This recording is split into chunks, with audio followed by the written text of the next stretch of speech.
La creación de parte de la obra de Antonio de Nebrija, que escribió en el Palacio Prioral, actual convento de las Concepcionistas franciscanas, su trayectoria vital y humanista, es lo que recoge la novela histórica El sueño del gramático, una obra muy documentada en la que la periodista y escritora sevillana Eva Díaz relata parte de la vida de Leo Antonio de Nebrija, autor de la primera gramática española.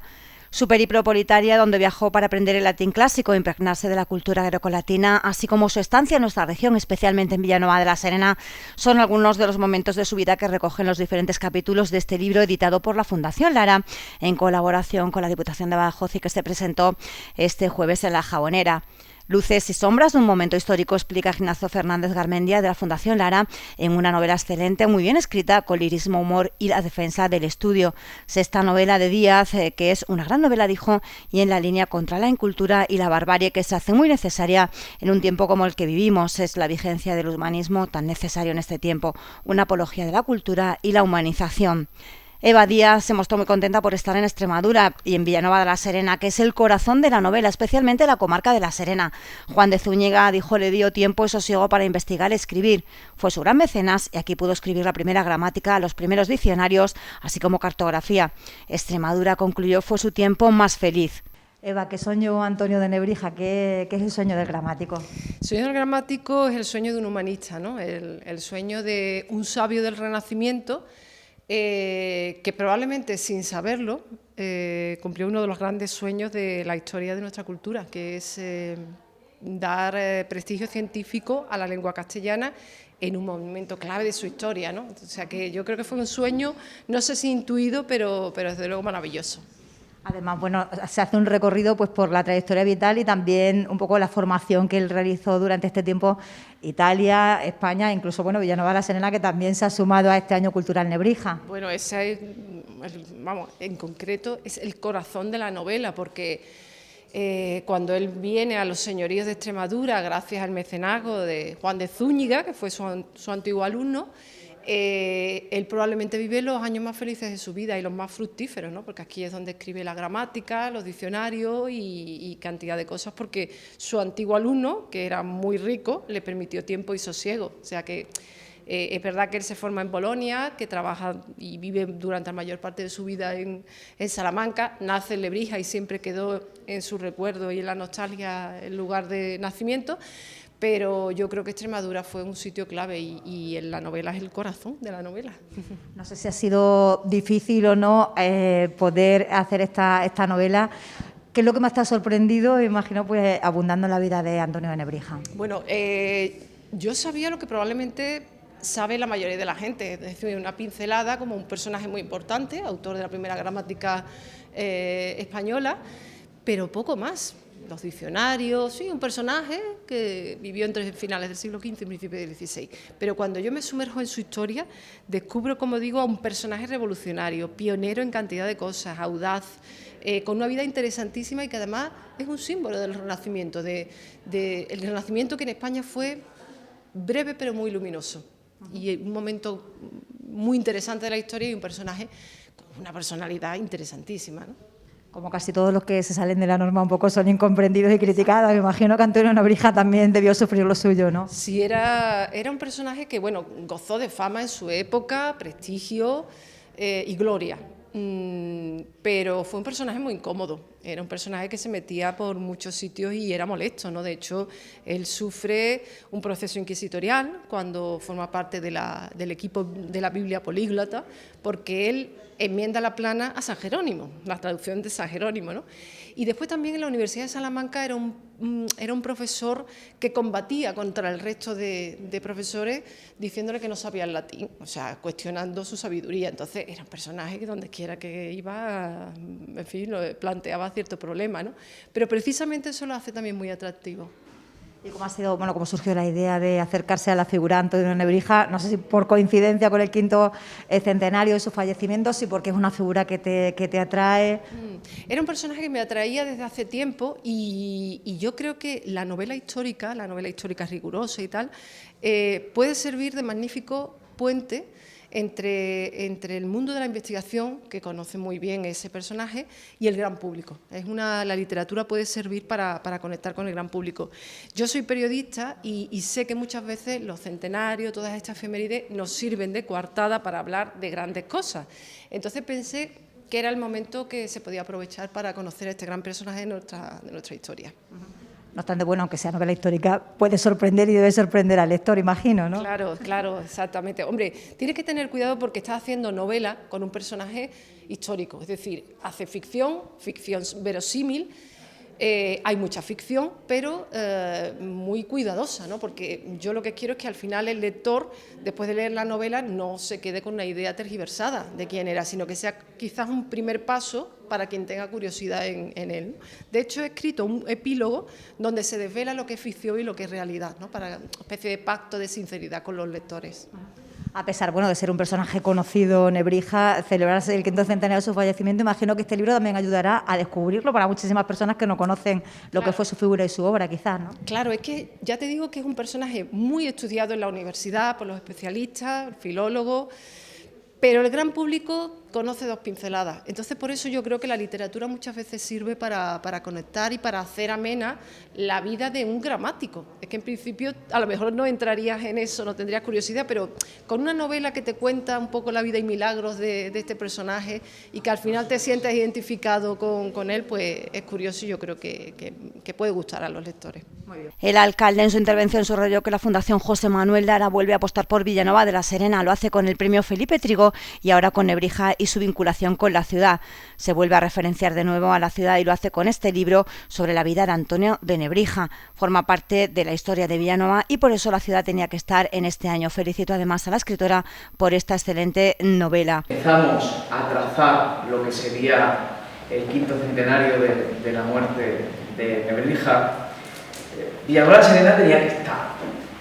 Y tenía que estar porque, como bien se dice en el libro de Eva, una parte de su vida, de su creación, la realizó aquí. En muchas ocasiones, a lo largo de los años de alcalde, hubo una persona en Villanueva, Miguel Moreno, que me recordaba la figura de Nebrija, porque era la figura olvidada. Es verdad que la teníamos en el callejero, pero para la inmensa mayoría de los ciudadanos, su obra, parte de lo que somos hoy y de nuestra lengua, se la debemos a él, era poco conocida, más allá que tener una calle donde, bien elegida por cierto, donde hay un colegio de primaria, un hogar para niños y también 2 institutos. Pero había que aprovechar la invitación también del Ayuntamiento de Nebrija para participar y además hacerlo con voz propia. Y el pasado día 23, con la presencia además del alcalde de Nebrija, se abrió lo que será un año intenso. Pero, como decía, se necesitan personas que estén dispuestas a sumar. Y quiero agradecer especialmente a Pablo, que cuando empezamos a hablar sobre Nebrija me dijo: oye, nosotros queremos también estar ahí, queremos contribuir, queremos colaborar.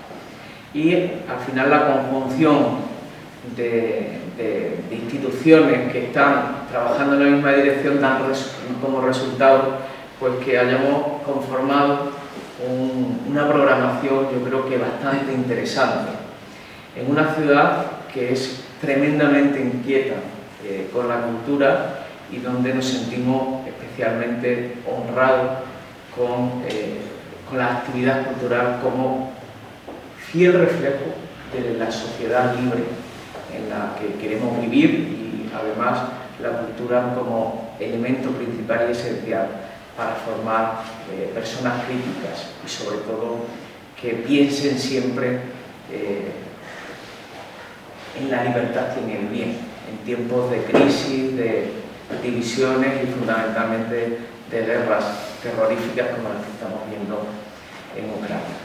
En cualquier caso, gracias Eva, me consta que es un libro que ha tenido una crítica fantástica, que nos va a impresionar y que vamos a tener la oportunidad de leer. Y gracias también por estar aquí, por quererla presentar en Villanueva. Yo te invito a que nos conozcas un poquito más. Quedas invitada a la próxima gala de Felipe Trigo, que por cierto, este es el primer año donde los libros de Felipe Trigo van a publicarse en tiempo. Y eso se lo debemos a la Fundación Lara. Nosotros ponemos el prestigio, la transparencia, la libertad, el trabajo altruista de la comisión lectora, y ellos nos ofrecen de lo que carecían, que era fundamentalmente la proyección también comercial, porque si no hay proyección comercial no existe. Y en eso nos había ayudado, no solo en que las obras se publiquen en tiempo y forma y que se hagan en el mes de mayo, sino que además hayamos dado un giro, un cambio, una evolución, como toda evolución que debe tener aquello que quiere permanecer en el tiempo. Y este año es la primera vez también que habrá novela y finalista, que yo creo que eso también le va a dar un impulso, y además al mismo precio, que es un compromiso que la Fundación Lara nos ofreció y que yo quiero agradecer públicamente. Por lo tanto, y para finalizar, invitaros a dos importantes acontecimientos que vamos a celebrar a lo largo del mes de mayo, que tienen que ver con la cultura. Uno es la apertura del Centro Museístico Charro Acero, que creo que nos va a sorprender a todos por su contenido, no solo por su continente, que lo teníamos pero que desconocíamos como era la antigua Cámara Agraria, sino por el continente que va a ofrecer no solo a los villanenses, sino al conjunto de los extremeños, porque a los extremeños serán partícipes de un centro museístico referencia. Y también la antigua Capilla Santa Isabel, que como sabéis tiene nuevo nombre en honor a una maestra y a una persona que fue miembro de la comisión lectora durante muchos años, la doña Joaquina, como muchos niños la conocían, Joaquina Ruiz, que precisamente será el lugar donde se presenten las obras de Felipe Trigo. Así que quedamos emplazados al próximo mes. Agradecer especialmente vuestra presencia, vuestra implicación, y desde luego vamos a poner toda la carne en el asador, y cuando digo toda es toda, para que la figura de Nebrija sea más conocida y reconocida en nuestro municipio con nuestra participación, no solo en la presentación de este libro, sino... Por su parte, el director de la Fundación Lara, Pablo Morillo, ha destacado la apuesta por la cultura en general y en particular por la literatura que el Ayuntamiento de Villanueva de la Serena realiza desde hace años. Lo hace con el premio Felipe Trigo y ahora con la conmemoración de este año cultural Nebrija. Hoy en concreto pues venimos a presentar el libro de nuestra querida Eva Díaz, que es una escritora para nosotros más prolífica, porque creo que la editora que tiene más libros con nuestra editorial. También podemos presumir que quizás fue uno de sus descubridores y de su trampolín, y después de editar con nosotros sus dos primeras novelas, o dos de las primeras novelas que fueron Hijo de Mediodía, anteriormente fue de Ceniza y Hijo de Mediodía. Luego ya empezó a editar con Planeta, fue finalista de Nadal, y la verdad que es un gusto siempre tenerla entre nuestro currículum de autores. Y bueno, y Nacho Garmendia, Nacho nuestro editor, que siempre, aunque esté al otro delante, siempre digo que tenemos la gran suerte de tener en nuestro plantel, para mí, el mejor editor que hay en España, por lo menos a nivel de poesía. Y yo soy de opinión que no solamente de poesía, solamente creo cómo acaba todos nuestros libros, así que creo que hoy tenemos una interesante velada para escuchar los dos y que nos cuenten sobre este libro tan interesante que recorre la vida de Antonio Nebrija